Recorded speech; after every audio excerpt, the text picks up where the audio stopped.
Hey, what's up guys? So I've just been doing a bit of work in the office, just setting up a sort of space for myself to do reviews. And as you can see next to me, these are the Salomon Ultra Pros.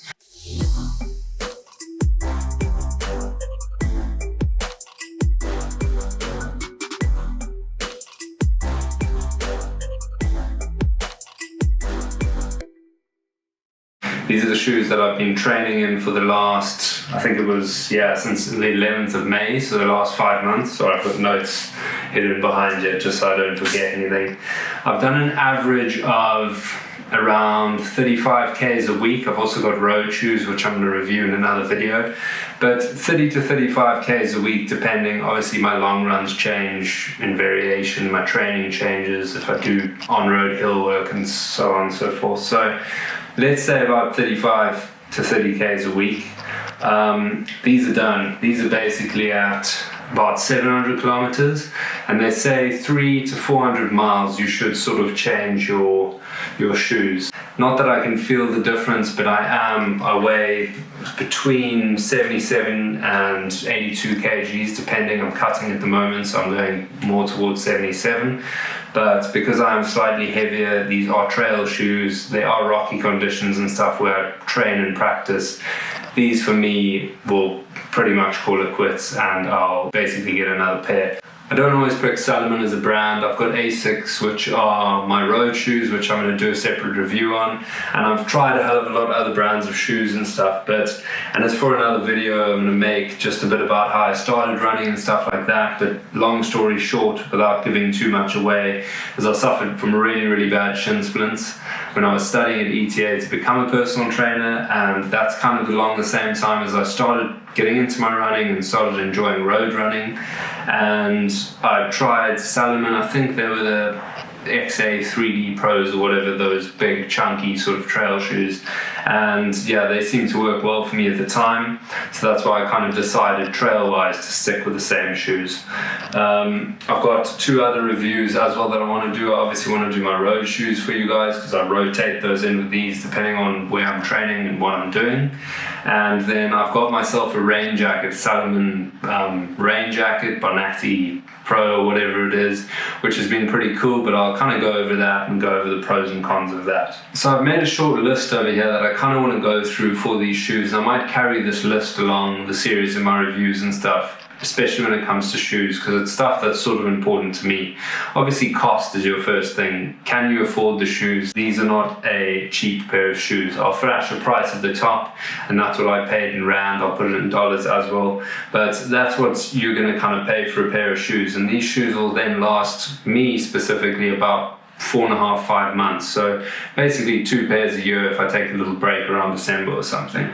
So it's a hell of a lot of money to spend, and that's something that you need to look at when you're purchasing shoes. And the next thing I would say that goes hand in hand with price is the fit. It's the same as bicycles and the same as buying things for other sports. You need to try on a lot of pairs of trail shoes, and you need to make sure that they fit you correctly.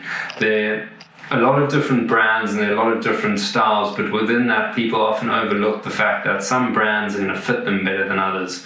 So instead of picking like the most popular shoe on like Run Repeat or some of those review websites, try on a hell of a lot of pair of shoes that are kind of in the category of what you're looking at. So obviously if you're looking for like minimalist 0% drop shoes for road or trail, or you're looking for a more chunky cushion shoe, maybe you overpronate or something and you need a specific stability shoe and stuff, obviously just kind of narrow it in like that, but then look across the brands and across the different types of shoes until you find one that specifically fits your foot well.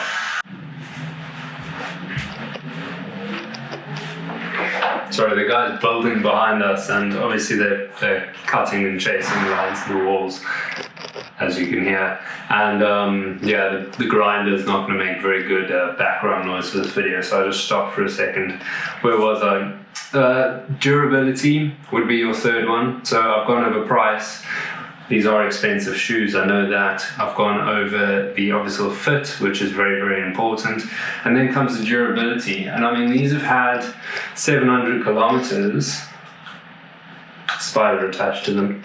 These have had 700 kilometers, and I mean, yeah, you can see it. You can see it on the sides here, on the fabric, on the uppers, where your foot kind of starts wearing through. Traction on the bottom and stuff is absolutely fine. Doesn't look that bad, that worn. Obviously the uppers material-wise are going to be the first to go.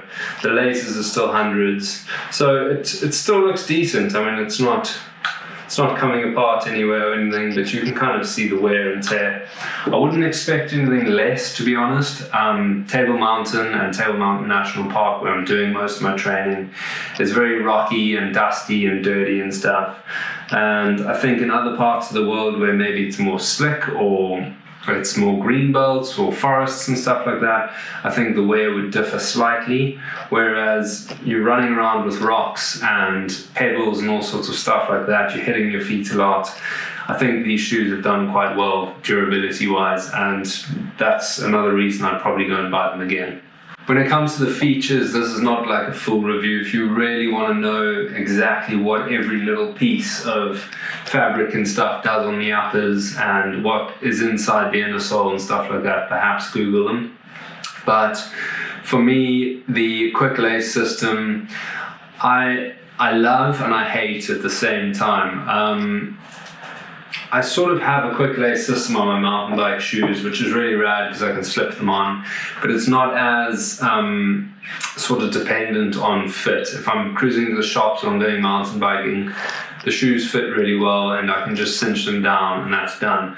Running, you need a bit of a different foot, like feel for the shoes, and your foot needs to move around accordingly and stuff, so you need to kind of dial in that fit. And with these quick laces, it's almost like you're going all in or nothing at all. It's you can't really, like you can with laces, customize the sort of fit. It goes tight or loose and that's about it. So it's almost like a bit of a gripe, although I do like that they're easy to use. The one thing I will go on, and that was number 6 on my list, and problems, and I haven't had any problems with these shoes at all, except for another pair that I first bought from the store. And on my first training run, which is a video if you guys haven't seen, it was up Table Mountain, I went through water with my left shoe, not with my right shoe. And I don't know how I kind of know that, don't ask me, but my left shoe, this little piece here, just started loosening by itself. Let's see if I can get it out. This is the quick lace system here. Excuse the noise in the background, but this piece over here basically started loosening by itself, and I was doing a lot of downhill. I wasn't exactly super used to like trail running because I've kind of come a long way in the last 5 months when it comes to training for this race in November. But having the one shoe looser and the one shoe not, when you are going downhill, it's going to become so loose that your foot slips to the front of the shoe far too much. And I actually got such a sore foot from my foot, like my toes hitting the front of the shoe continuously. I had to stop a bunch of times, and just for overall morale when you're running, to get like a little bit irritated by something like that is really not cool. So I have taken them back. They did give me a brand new pair because I bought them the day before. Yeah, that's the story with that. Otherwise, everything has been great. I will go back to fit quickly and say that after these next pair are done, and after my race, just purely because they're really comfortable, I've trained with them up to about 47k all in all, so I know I'll be able to do the 65k in them and be comfortable and not have blisters and so on and so forth. But I do want to kind of experiment and try new shoes, maybe by a different brand, because I know some of these Salomons are narrower foot, and I'm definitely not a very narrow foot. I haven't got a super wide foot, but the only way I can explain it is I've got kind of dropped arches, which I'm also going to work on, and I'm going to go into that in more detail in other videos, but I don't want to change too much before the race in December, and I certainly don't want to change the shoes that I've been training in and actually enjoying a hell of a lot in the last 5 months to a totally different pair, and then maybe a month down the line they're giving me issues and I can't change over. So I don't want to spend the unnecessary cash. I'm going to get another pair of these, but they do feel, and it's these pieces on the side, these wings that they've got, which obviously offer more support, which is awesome, but I do feel like a real tightness when it comes to the mid of the upper over here, around there. And with the laces, as I said in previous comments, you can't kind of dial in that this piece of the lace here is a little bit less loose. The top is less loose and the bottom is kind of tight, if you know what I mean. You pull and it slips through, and that's basically it. So I wouldn't mind trying a different pair of shoes, because I do have the feeling that for my foot type I can get something even more comfortable. So I'll update you guys with that and see what I try, but as I said, I'm not going to kind of switch anything before the races. The only last thing on my list, and it comes with traction, and obviously with road shoes that's not going to be a big issue, but with trail shoes I'm running down stuff like platter clip, stuff like skeleton gorge, quite a lot of places that kind of you need to have the right footing running down, and there are a lot of rocks and drops and things to go over. And I was lucky enough to get these shoes in winter, so there was a lot of rain when I was training. It's a lot of rock, slippery roots and stuff like that. And in winter I slipped out a few times, but I think any shoe would, to be honest, unless you get like a proper gnarly, like full-on winter muddy sort of shoe. But with this sort of traction of this shoe, you're not going to get sort of the one that's going to go through, what is that other shoe that they always tell everyone to buy for like walking and hiking in this country? Meanwhile, it's probably better suited to like England, Ireland, Scotland, where it's like mushy. I'll put it up on the screen now. But basically, with this shoe and how it's made, it's perfect for our conditions here in Cape Town, and it held up in winter. It basically stuck to what it could, and that was that. Summer I've had no issues whatsoever. If it's dry, nothing is slippery, it's absolutely fine. Even some of the slicker wet rocks and stuff, it's been good. But I have slipped out a few times, as I said, in winter. I think any shoe would, to be honest. It's just obviously my technique as well. Moving your foot sideways on some rocks and stuff helps a lot, and that I actually picked up coming down from a guy. But yeah, that's basically my overview of these shoes. They're really rad shoes. I would 100% buy them again, and I'd recommend them to anyone once they've tried them on and just made sure that this quick lace system, the fit of the upper overall around the midfoot and around, I mean, the toe box is good. I can wiggle my toes around and stuff, which I do appreciate.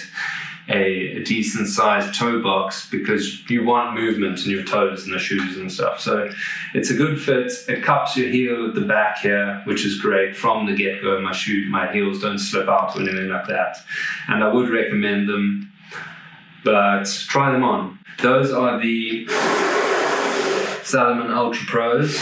Here's the price here, so I put up on the screen. 2,299 rand. So I'll flash on the bottom or at the top. These are the Ultra Pros, and these are a UK 9.5. In Europe, they're a 44. In the USA, they're a size 10. That's them. They look pretty done at 700Ks. I have gone over, but I just haven't had the cash at the moment to go splurge and buy another pair of shoes. But if you're following the rest of my videos, check them out. I'm training for the Ultra Trail Cape Town, which is a 65K in November.